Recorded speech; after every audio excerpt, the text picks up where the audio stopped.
the mental health disorder in youth that spiked so much during the pandemic that we're having trouble even knowing why is eating disorders.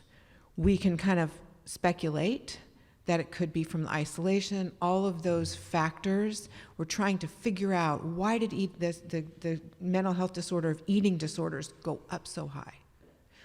So our next speaker, Dr. Walter Kaye, is one of the world's leading experts, world-renowned experts on eating disorders, particularly anorexia nervosa. And he's from the university, he's a distinguished professor from the University of California, San Diego. And he also serves on the AIM Scientific Advisory Board, which helps AIM decide where we make our investments and where we put our money and purpose that we were talking about. And it's just been such an honor and privilege to get to know Dr. Kaye and become familiarized with his work. And now you will have an opportunity to learn from Dr. Kaye some of those pieces of his work that really will help us address and hopefully solve this crisis. So Dr. Kaye, Dr. Walter Kaye.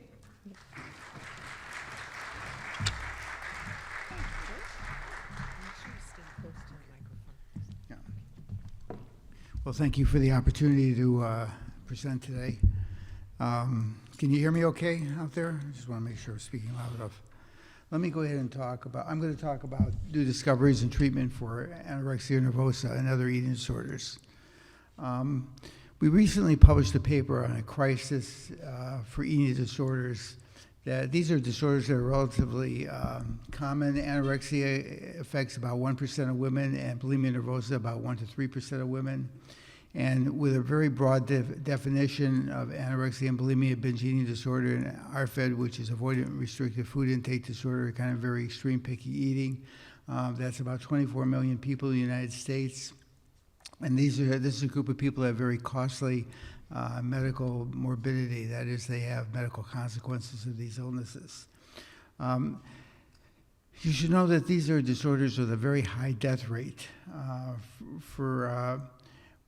The mortality rate in anorexia is 12 times higher than the death rate of all causes of death for women, females 15 to 24 years old. And of every 1,000 people with anorexia, about 5 will die from it.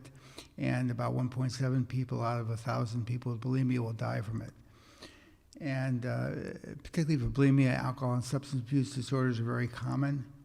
And there's a high rate of disability and a very significant morbidity and for carers. Let me just see if I can take this out here. This is a disorder that receives relatively inadequate research funding compared to other severe mental disorders like schizophrenia or things like Alzheimer's disorder or autism. And one of the reasons that we've probably made less progress than we should have by now. So why am I giving this talk? Basically, the bottom line is our current concepts, the way we understand anorexia and bulimia, have not really resulted in powerful treatments that really reverse core symptoms. There's this high chronicity, mortality, and morbidity. And for anorexia, we have no FDA-approved medications. And so we're learning, and I'm going to talk more about why this is a brain disorder and systems of the brain that have involved with motivation and reward, anxiety and inhibition, eating and learning play a role in eating disorders. And the important thing, at least as far as I'm concerned, is how do we familiarize the community with these new data-driven concepts about the brain and underlying neurobiology and eating disorders. And one of the goals here is to destigmatize eating disorders, reduce the blame and guilt, explain puzzling behaviors and how to manage them. And of course, the history of medicine is that if you understand the mechanism of an illness, it's very helpful in developing effective treatments. I mean, COVID is really kind of the poster child for this. Once you sequence the virus, you can quickly develop a vaccine because you understand something about the biology of it. So what are the subtypes of eating disorders that we are looking at? AN is anorexia nervosa, BN is bulimia nervosa, and there's a group of people that have both anorexia and bulimia. These are disorders mainly of women. Of course, people with anorexia get to a very low weight. Most people with bulimia are pretty much at a normal weight. People with anorexia have restricted eating disorders. People with bulimia binge, and there's a group that both restricts and binges. And actually, all people with bulimia kind of go from one extreme to the other, both in terms of their mood and impulse control as well as their eating behavior, where people with anorexia just restrict. People with bulimia kind of alternate between under control and over control, under eating and overeating, as well as kind of extremes of mood and impulse control. In terms of symptoms in eating disorder, all groups have body image distortions. This is a group of people that tend to have what we call negative affect, depression, anxiety. They're perfectionistic and obsessive. That's all these disorders. The anorexics tend to exercise more. The restricted anorexics are anhedonic. That is that they don't really experience a lot of pleasure or reward. One of the major problems we have in treating this disorder is there's a lot of denial and resistance to treatment, and these are what we call egosyntonic disorders, and that is people don't see themselves as having a problem. You see that more in anorexia, and the bulimics have more trouble with drugs and alcohol and poor impulse control. So what are the treatments for anorexia? Well, the early treatment, literally when it first started to get recognized hundreds of years ago, was parentectomy.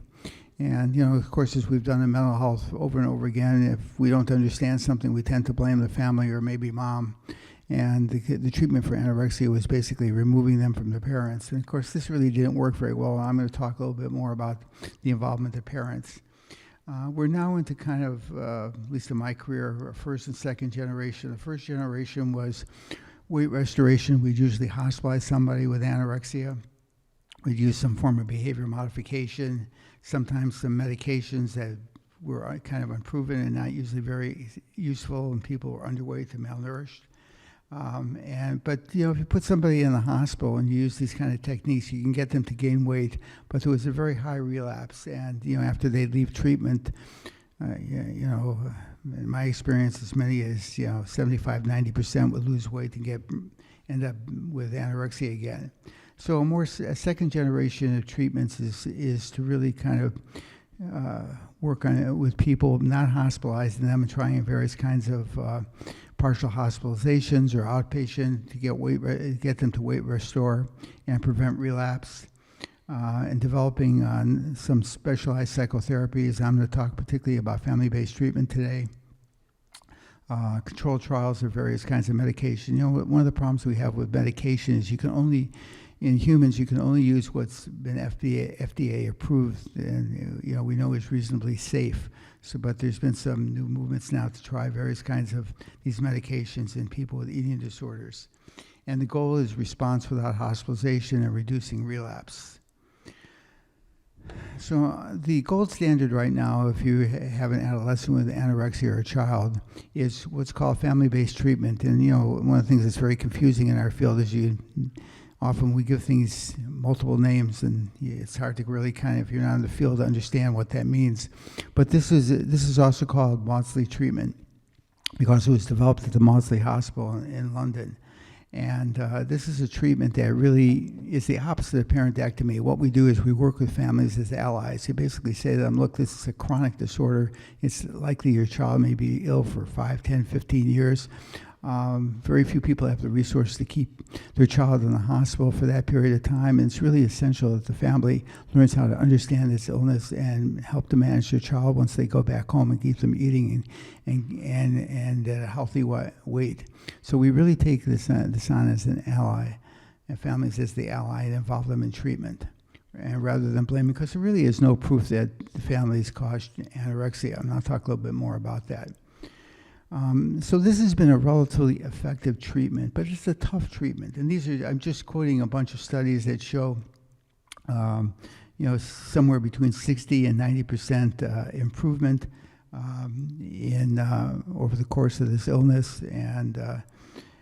But there's still a substantial number of people that have poor responses or partial response. And this is, I can tell you, we really believe in family-based treatment. It's really our core treatment for children and adolescents at UCSD. And it is an effective treatment, but it's really tough for families to do this because, as I'm going to kind of talk about more, their children, particularly with anorexia, are very resistant to treatment and resistant to eating and maintaining their weight. And there's a lot of conflict that comes with this, and it's just a really difficult burden for parents. So we're trying to figure out better ways to supplement family-based treatment to make this less difficult for families. I should also say now, for those of you that live locally, you have the people that in this country have developed family-based treatment are Jim Locke at Stanford and Daniel LaGrange at UCSF, and you have a unique resource in your neighborhood here. So I would say if you have a child with anorexia, you should see one of them. They're really, they do outstanding treatment, and they've been training the rest of the field, and you're very lucky. But, most of the people in this country or other countries don't have a expert family-based treatment therapy, within, travel distance. So it's, we're trying to address those kind of problems. So what causes anorexia? The conventional notion is that this is a psychosocial disorder. And of course, eating and body image are important to all of us, play a certain role in our lives. But many women, diet in our culture, and relatively few develop anorexia or bulimia. So that raises the question of whether there are susceptibility factors that make some women vulnerable to dieting and weight loss. And I just like to show this slide because on your left here is a study that was done in obesity that compared various kinds of treatments, a diet alone to behavioral therapy to a combination. And what you see is in the short run at the end of treatment, people did lose weight, but this therapy followed people, the study followed people out of 5 years, and you can see there's a very high recidivism rate in obesity, and we've known that for a long time. Most people who lose weight with obesity have a hard time maintaining that. And of course, what's really different about people with anorexia, this is a group of people that can eat a few hundred calories a day, every day for years at a time, and literally diet themselves to death, which is very hard for most people to do. And the question is, what is it about anorexia that allows them to so successfully lose weight? So these are some of the vulnerabilities that we think that contribute to anorexia. And the reason that we think this is because if you talk to children who have anorexia and you ask them and their parents what they were like as children before they ever developed anorexia, what you'll see is many of them will endorse the items on this menu. It's not like everybody endorses all of them, but most will endorse at least one or two, and people have very different patterns. So as children, before they ever developed anorexia, this is a group of people that were very achievement-oriented. They, particularly in schoolwork, they wanted to get all A's. They were perfectionistic. They were very rule-bound. They were extremely sensitive to criticism and punishment and mistakes. Didn't want to do things wrong. They're anxious kids. They worry about what might happen, consequences. They're harm avoidant. They have difficulty with uncertainty, novelty, change, social situations. Some of them are obsessional, but in certain kinds of ways, things have to be just done in a certain way, in a certain exactness, or items need to be placed in a certain place on their desk or dresser. Some of them have disturbances of body weight and shape, and sensation, perceptual kind of, one of the things that they'll tell us as children that labels or textures bother them. If they touched their skin, they had to cut all the labels off on their clothes, or they couldn't wear certain textures. It was just very uncomfortable, or light touch was uncomfortable. And some of them are just the opposite, impulsive and overreactive and emotional. So these are traits that seem to create a vulnerability for anorexia, and I'll talk a little bit more about that. So there have been family studies that have shown that there's increase of anorexia and bulimia and eating disorders not otherwise specified in first-degree relatives. And of course, this doesn't really answer the question about whether this is learned or genetic. But by looking at twin studies and comparing identical and non-identical twins, you can kind of tease apart how much is environmental and how much is heritable. And the studies over and over again have shown that most of the risk for anorexia is heritable. And what this basically says is genes are more powerful than culture, and we think these genes contribute to these childhood premorbid traits. And it suggests that powerful neurobiology is being genetically transmitted. So what do we know about genetics? Well, unfortunately, a lot less. But of course, genetics have also shown that eating disorders tend to occur in families, and they're cross-transmitted. That is, if you have anorexia, you can have a family relative with other eating disorders like bulimia, and it's not uncommon that mood disorders run in families, particularly anxiety and depression, OCD, and obsessive compulsive personality disorder, which is kind of like type A personality. Eating disorders, and some recent genetic studies have shown that eating disorders share genetics with other psychiatric disorders, particularly OCD, major depression, schizophrenia, anxiety, neuroticism, and disturbances. Dr. Gregory, can you hear me? Sorry? Can you hear me okay? With disturbances of dopamine systems, which actually just kind of reinforces this idea this is genetics and that mood disturbances are involved, as well as some other disturbances. So the first thing I'm going to talk about is anxiety and the balance of risk and reward in people with eating disorders. So from several studies have shown that most anorexics and half their relatives have an anxiety disorder. And anxiety in people with eating disorders, anorexia is associated with lower weight, lower BMI, greater caloric restriction, greater eating disorder psychopathology, and poor outcome. And our conventional treatment for anxiety are drugs called benzodiazepines, which work on particular one of the neurotransmitters called GABA and GABA receptors. But people with anorexia, their anxiety doesn't seem to be reduced by benzodiazepines. And we've published a paper suggesting that there's a GABA gene alteration that contributes to anxiety and poor outcome. And it turns out to be a GABA gene that is insensitive to benzodiazepines. So that means that we have to look for other treatments for anxiety, and I'll talk a little bit about that. This is a group of studies that was done on different continents. The DEEP study was done in Pittsburgh, the Bulick study in New Zealand, the Goddard study in France, and the Kaye study at the end there was North America and countries in Europe. And the findings are remarkably similar. And that is that if you ask people if they've had a lifetime anxiety disorder diagnosis, sometimes in a lifetime, what you'll find is roughly about 60 to 80% of people with an eating disorder at some point in their life have had a diagnosis of an anxiety disorder. And then you ask the question, what comes first, the anxiety disorder or the eating disorder? And roughly and very consistently here, you'll see about 60% of the time, the anxiety disorder occurs first before the eating disorder. And the most common anxiety disorder that we found in people with eating disorders was obsessive compulsive disorder with 23%, which is a very high rate, and about 13% reported having social phobia. And again, these were before the development of an eating disorder. We've done another study where we were able to use various assessment scales about state anxiety, which is the current anxiety they're having, trait anxiety, which is kind of the trait that is unchangeable, and harm avoidance, which is a construct I'm going to talk more about. That's a combination of anxiety and inhibition and inflexibility. And we looked at, we had a very large sample in a genetic study that we did. So we were able to really look at a large number of people here. And we were able to divide people in different categories, whether they were currently ill with an eating disorder or had recovered from an eating disorder. And we also had a group of matched control women. And the question is whether they ever had a lifetime anxiety disorder diagnosis. That's a yes and no there. And then what their state and trait anxiety and their harm avoidance.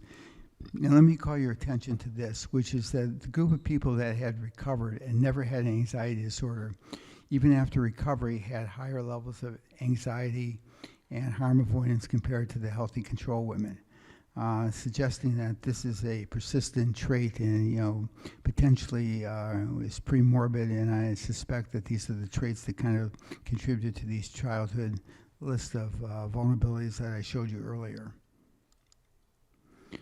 So what is anxiety like in somebody with anorexia nervosa? Heather Howard is a researcher that we work with that recovered from anorexia after being ill for about 18 years. And she very articulately describes the anxiety she's had. So she felt like she was constantly on red level high alert. Her anxiety would range from something that made it was relatively minor, like trying to untwist a twisted necklace, to more major circumstances like getting lost while driving and arriving late. There was no distinction in her mind between events that were life-threatening or life-annoying. Her sympathetic nervous system was triggering an ongoing fight-or-flight response in her body, and consequently she reacted as everything was a real crisis. Her anxiety influenced her eating behavior. She discovered that when she restricted her food intake, she felt less anxious overall. And the eating disorder had convinced her that the less that she ate, the better she would feel, the thinner she would look, and all her problems would be solved. So there's something about not eating that makes the anxiety kind of reduced in many people with anorexia. So the question that we were very curious about are extremes of eating related to more sensitivity to risk than reward in people with anorexia, and that we know for a long time, and there's a literature that I'm just quoting here and reviewing, is that people with anorexia have decreased response to reward and motivation. They underconsume not only food, but they don't take drugs. They don't tend to spend money. They have diminished sensitivity to reward. They have this denial, lack of motivation to engage in treatment. They're very sensitive to stress and risk, and they're inhibited and anxious. They have high punishment sensitivity. They have high harm avoidance, and they're over-concerned with consequences. So there seems to be this imbalance between sensitivity to risk and sensitivity to reward, and their intolerance of uncertainty and novelty. So as some of my colleagues have stated, the treatment of eating disorders cannot remain blameless. And there's a lot of questions we're trying to answer. And why is eating associated with anxiety and anorexia? Why do people with eating disorders lack insight and motivation for treatment? Why are they excellent students but have difficulty learning to change their eating disorder behaviors? And why are they insensitive to reward? And why are they oversensitive to risk or punishment or aversive outcome? Anxiety, harm avoidance, change, novelty, uncertainty, and they have negative repetitive thinking. So our group has published a lot of articles and studies, many of them funded by NIMH, on temperament and personality traits which are related to neural circuit function and important for the development and maintenance of this disorder. I'm going to just review a few of these. So one of the primary questions I've been very interested in is anorexia and eating disorder. Now we call this an eating disorder, but the field actually doesn't believe that there's a primary disturbance of eating behavior. And this is really a major question because most of the reasons that we end up hospitalizing people with anorexia is because they're not eating and they're so anxious about eating and they just can't maintain a healthy body weight, and they're very malnourished, which has a lot of medical consequences, and often it causes them to die. So if we had a better understanding of appetite, that in itself, I think, would improve treatment. So what do we know about fasting and hunger in people and animals? And the question is, if somebody with anorexia, why aren't they hungry? Why aren't they kind of driven to eat? And one of the differences between studying anorexia and other disorders is that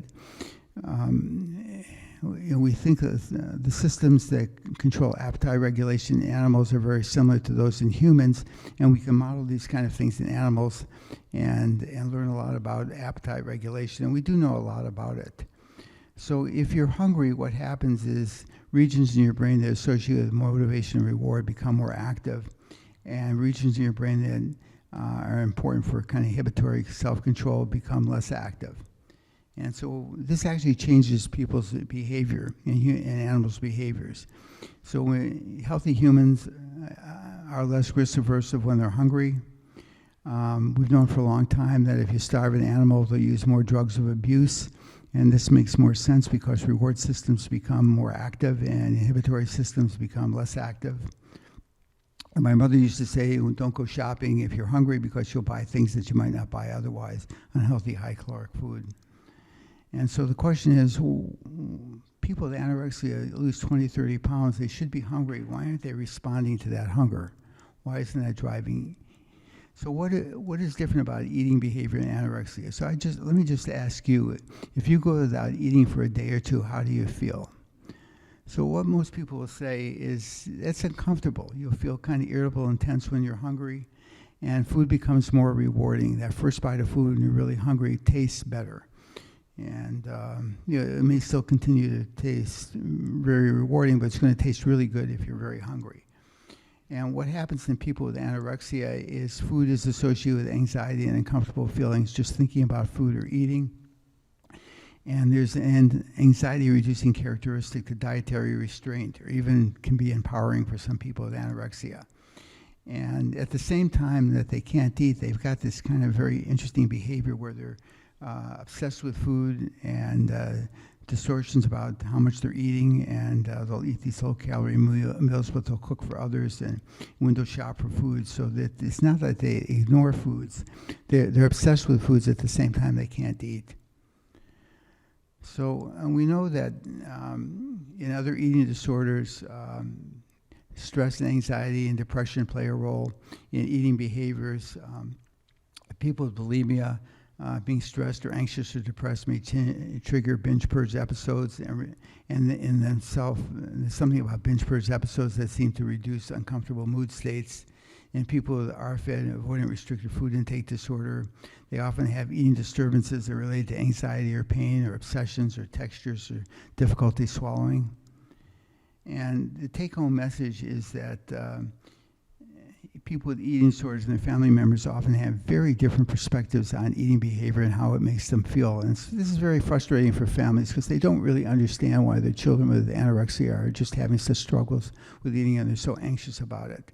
And we have to recognize that family-based treatment works, but it really magnifies the struggle, and it leads to really a lot of stress and conflict for families to get it to work.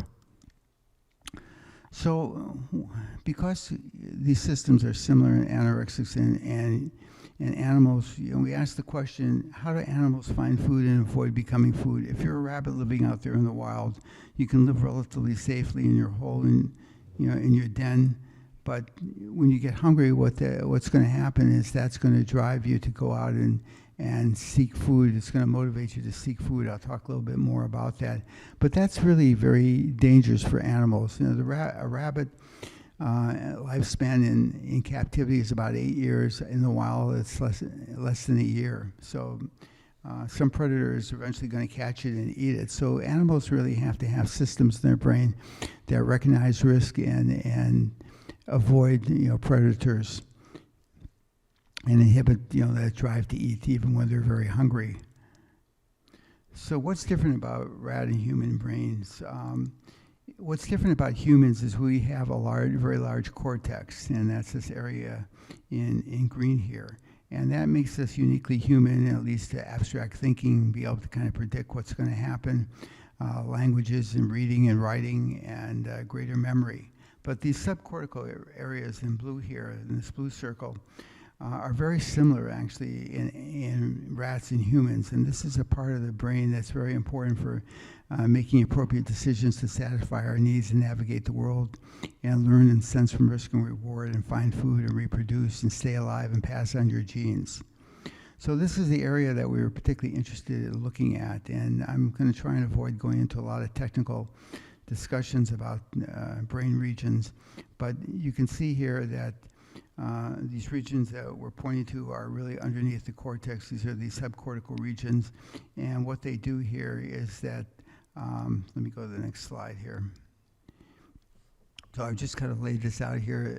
The insula is a very interesting part of the brain that's very important for kind of recognizing internal body states. So self-awareness of body states, taste, temperature, touch, visceral, muscular sensations, hunger and satiety, reproduction. And another part of the insula is very important for recognizing homeostatic needs, particularly energy storage in the body. So if you go without eating,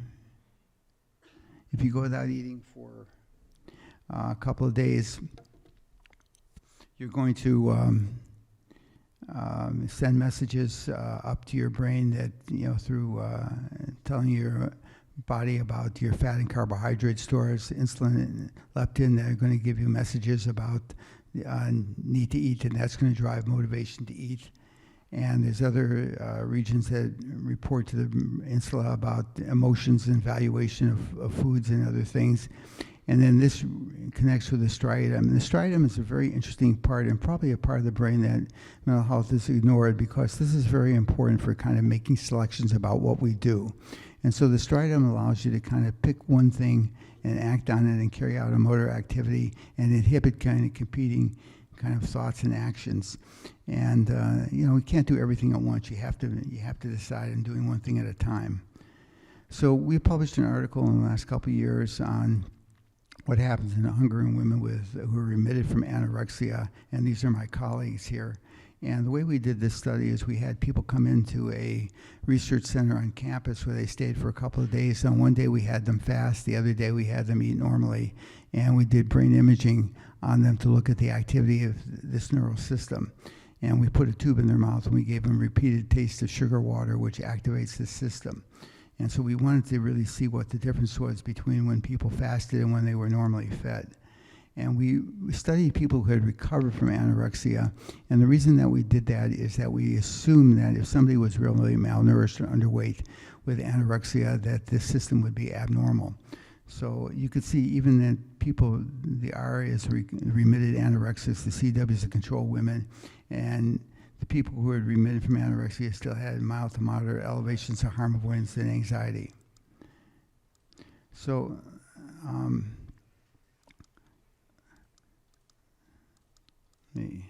I'm just kind of summarize the studies right here, and what I wanted to do is I wanted to, yeah, okay. I wanted to compare this to other studies that have been done on appetite behavior, just to give this study some credibility and show that if you look at rats who compulsively eat, or humans who are obese, or humans with major depression who either gain weight or lose weight, and people with anorexia, you see disturbances within this system here. And so this is a system that's very important. It's a neural circuitry that translates taste reward to motivated eating behavior when hungry. And what we found is in people with anorexia, the red means that in these areas, the insula, which is important for body states and these homeostatic signals of energy and mood, and that the limbic system is important for kind of motivation and reward, the limbic striatum, that there was decreased activity in these systems, and that another study has been, there's two people develop major depression. Some of them lose weight and some of them gain weight. And the people that lose weight also had diminished activity in the insula, similar to people with anorexia. And then we looked at some studies that have looked at overeating, compulsive eating in the rats, binge eating disorder and obesity in humans, and this group of people with depression that gain weight, and they tended to have increased activity in these systems, suggesting that, this is a credible finding in people with anorexia. This is a very important kind of system for modulating appetite regulation. And there isn't time to go through this, so I'm going to skip this one, but I want to get to the bottom line here. So there's been a lot of data in anorexia suggesting that there's disturbances of insulin and striatum function in these areas, and people who are ill and recover from anorexia nervosa. I won't go through that. And what does this mean? It means that people may have an impaired response. They may fail to sense body states of signals of hunger or accurately integrate this with emotion and drives, or they may have impaired motivation and initiation response when hungry. And we also found this very interesting finding with harm avoidance, which I think really helps to really explain the anxiety in people with anorexia. So what we found is in a part of the brain, in the striatum, it's very important for action selection, that the more harm avoidant people were, the lower the signal through this part of the brain. And this is a part of the brain where dopamine really plays a very key role. And dopamine, you're probably, what you've heard about it, is very important for reward, but that's a little oversimplification. It's really reward and reward predicting stimuli. It's really kind of economic decision making. And there's evidence that people with anorexia have altered dopamine function. And the striatum, as I've mentioned, is very important for kind of making selection of actions. And dopamine in this part of the brain, the quadrate that I was just talking about, actually plays a very important role in kind of initiating feeding behavior. And if you deplete animals of dopamine in that part of the brain, they literally cannot initiate feeding behavior, which you can rescue by giving them dopamine in that part of the brain. So it's been thought that dopamine signaling may serve as a permissive action initiation signal promoting nutrition, food retrieval and consumption in response to metabolic demands. Now, if you have Parkinson's disease, which also involves the disturbance of dopamine in the brain, people with Parkinson's disease have difficulty initiating motor activity. They're frozen. And a similar process may be going on in people with anorexia, but more specific to eating, where they can't actually initiate eating behavior.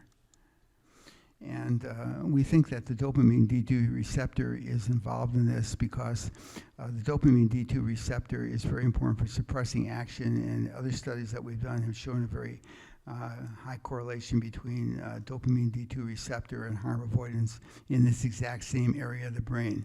And we think that overactivity of the dopamine D2 receptor may be suppressing action.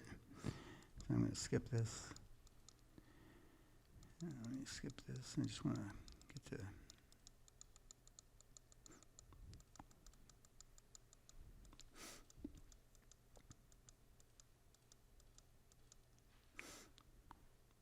So harm avoidance may associate with a reduced signal through the striatum and interferes with striatal throughput, and there may be impaired initiation or too great top-down inhibition.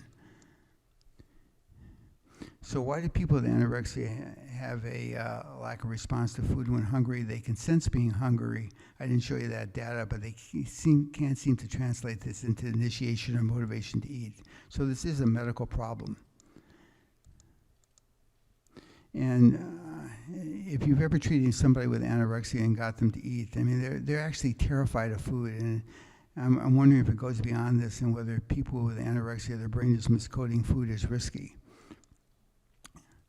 What is the benefits? Let me just talk a little bit about that, because I think this is an important concept. Where does this trait come from? Our ancestors lived in a very dangerous world, and this is an enhanced alarm signal. Where they're very sensitive to risk rather than reward. And there's an increased anticipation of danger or errors or change or uncertainty. And this is a group of people that have a what-if repertoire of alternative plans. You know, Mother Nature doesn't really care if you're happy. It cares that you stay alive and you pass on your genes. So these may be very valuable genes.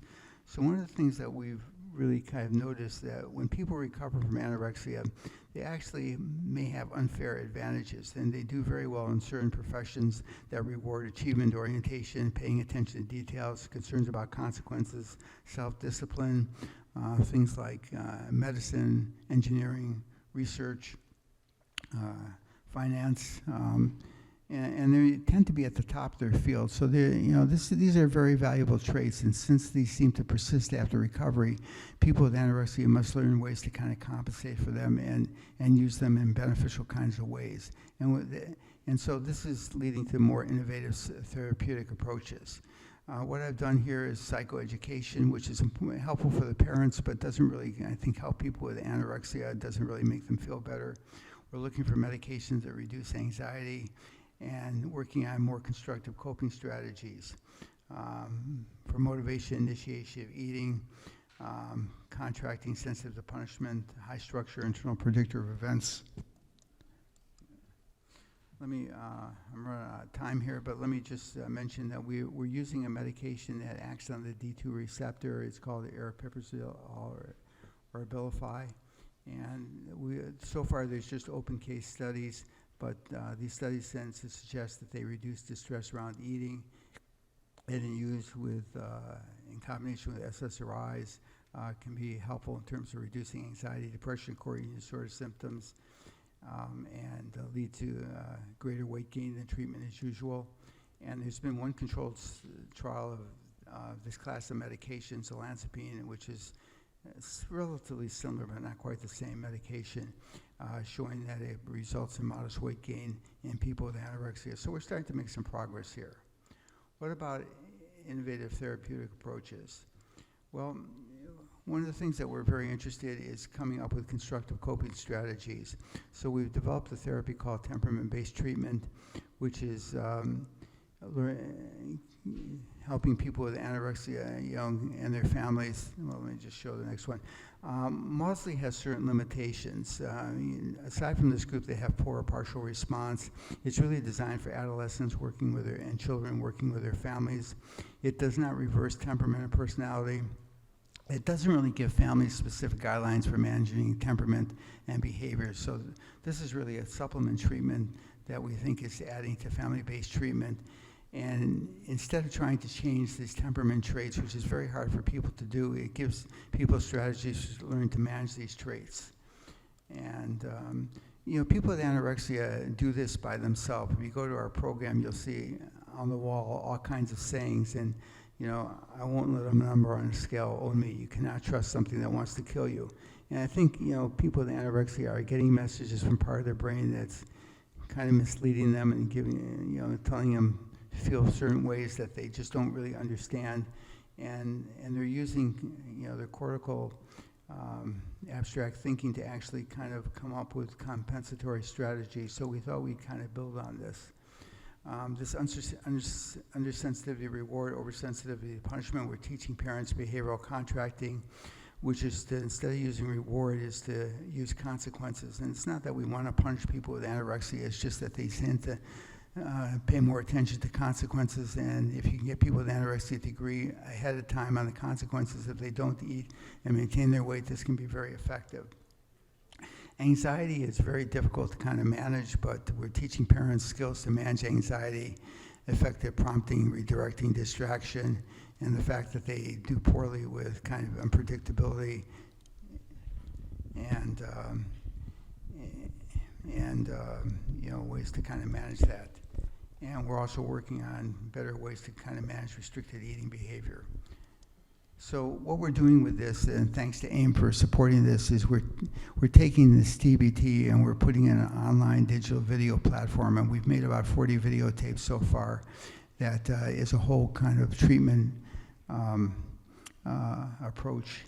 And it's an online supplementation for FBT by expert therapists and people with lived experience that explain compensatory strategies. We're also working on modules for youth with eating disorders who don't have significant others involved. And we're at the point right now where we're testing this and fine-tuning it because we really want to show that it's got efficacy and acceptability before we try and roll it out. We formed alliances with foundations in sparsely populated regions that don't have access to FBT therapists to do this online. And so we're testing this also at UCSD, and we're disseminating with coaches to guide families. And we think that this is another approach to digital mental health. And we're very grateful to AIM for your support of this. So I just want to end here by thanking my colleagues that have done all the heavy lifting in these studies. What a team! What a team! Thank you. Yeah,